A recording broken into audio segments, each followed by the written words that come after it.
और वहीं दूसरी तरफ देश के विभिन्न हिस्सों में गायों का वध किया जा रहा है और उनका मांस बड़ी मात्रा में विदेशों में निर्यात किया जा रहा है। बंगाल छोड़ के सभी जगह गौवध्याएं हत्याएं हो रही हैं और उन्होंने कहा है कि हम गौ मांस नहीं खाएंगे, मर नहीं जाएंगे। क्या कहेंगे इस पर आप? देखिए, सबसे पहले तो ये नया भारत है और नए भारत में रहना है तो आपको तमीज से, विधान से और सिस्टम से रहना होगा।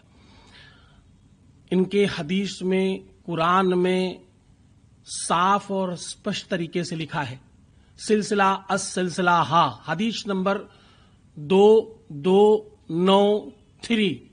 इसमें मुबारक अल साहब ने, हकीम साहब ने और पैगंबर साहब ने साफ कहा है, गाय का दूध शिफा है, गाय का घी दवा है। उसके बावजूद ये कौन लोग हैं? सल्लल्लाहु अलैहि वसल्लम पैगंबर मोहम्मद साहब जब ये कह रहे हैं, जब हदीस ये कह रही है कि ये गलत है, तो ये कौन लोग हैं जो राजनीति कर रहे हैं? ये कौन लोग हैं जो गलत कर रहे हैं? इनको फांसी क्यों नहीं दी जाती? इनको बंद क्यों नहीं किया जाता? ये समझना होगा, नया भारत है। यहां आप किसी को अगर उकसाएंगे, अगर आप गलत चीजें आगे बढ़ाएंगे तो ये बहुत अच्छा नहीं है। ये हुमायूं कबीर कौन है? कहां का प्रेसिडेंट है भाई ये? अब नया बंगाल है ये। बंगाल में रहना है तो तमीज से रहना होगा। मानस बदल चुका है, परिवर्तन हो चुका है। आप ये कहां लिखा है कि किसी जीव हत्या कर करके आपकी इबादत होती है? जो इंसान किसी से मोहब्बत नहीं करता, धोखा है इबादत में, इबादत नहीं करता, वो ससुरा गड़बड़ आदमी है, गलत कर रहा है जो कर रहा है। ये पश्चिम बंगाल में क्या हो रहा था अब तक, अब नहीं चलेगा। क्योंकि देखिए, भारतवर्ष में रह रहे हो, यहां 144 करोड़ देशवासी हैं और साहब, जिनके देश में हो, जिनकी धरती पर हो, जिनकी भूमि पर हो, ये रामकृष्ण की धरा है। आप इससे अलग हट करके काम नहीं चलेगा। ये इस तरह चलेगा नहीं। आपके सबसे बड़े धर्मगुरु हैं, जो आपके पश्चिम बंगाल में, मैं उन्हें बहुत बहुत सत्कार करता हूं, बड़ी अच्छी बात कही उन्होंने।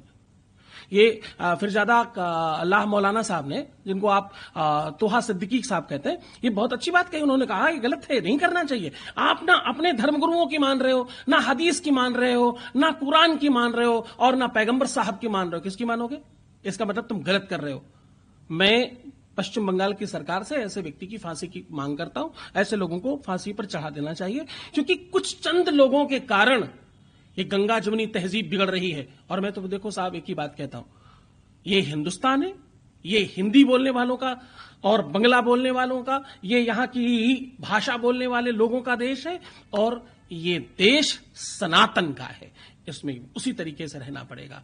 आप गाय की हत्या, गाय का वध, गाय की कुर्बानी तो छोड़िए, आप गाय को इस बार छू नहीं पाएंगे। अगर एक भी गाय कटी तो ये बहुत अच्छा नहीं होगा। मैं अपने पद से इस बात का ऐलान करता हूं कि भैया, इस प्रकार के मानस वालों को तत्काल जेल में डाला जाए और इस व्यक्ति की तो मैं फांसी की मांग करता हूं, क्योंकि एक भी गाय अगर इस बार वेस्ट बंगाल में कटी क्योंकि सरकार नहीं चाह रही, कानून आ गया है, तो आप कानून से ऊपर हो गए, आप कोर्ट से ऊपर हो गए, आप मशीन से ऊपर हो गए, आप परंपरा व्यवस्था से ऊपर हो गए। ऐसा नहीं चलेगा। ये उदंडता और ये उच्छृंखलता अब इस देश में नहीं चलेगी। हुमायूं कभी कह रहे हैं कि कुर्बानी होती रही, 14 साल से मैदा होती रहेगी, हम आदेश नहीं मानते। हुमायूं कबीर साहब क्या है कि ये थोड़े उदंड किस्म के व्यक्ति हैं। ये पहले कोई कहीं कहीं पे ऐसा सुनने को मिलता है, कहीं आईपीएस एपीएस रहे ये। इनको मुझे लगता है ना तो इन्होंने पढ़ाई करी है, ना तो इन्होंने कुछ समझा है, न ये कुरान पढ़ते, ना हदीस पढ़ते, ना नमाज पढ़ते हैं और ना ही ये कुछ जानते हैं। ये मुसलमानों को बलगलाने का काम कर रहे हैं। ये बिना मतलब के मुझे लगता है कि शांति भंग कर रहे हैं बंगाल की। अब नहीं चलेगा ऐसा। जब होता रहा होगा तब होता रहा। हम भी तो कह रहे हैं 5000 साल पहले तुम भी हिंदू थे, वापस आओगे क्या?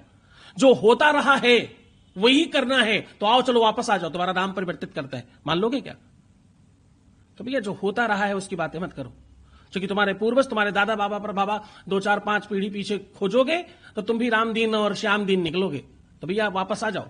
यही होता रहा है और यही परंपरा है, इसी का पालन करना पड़ेगा।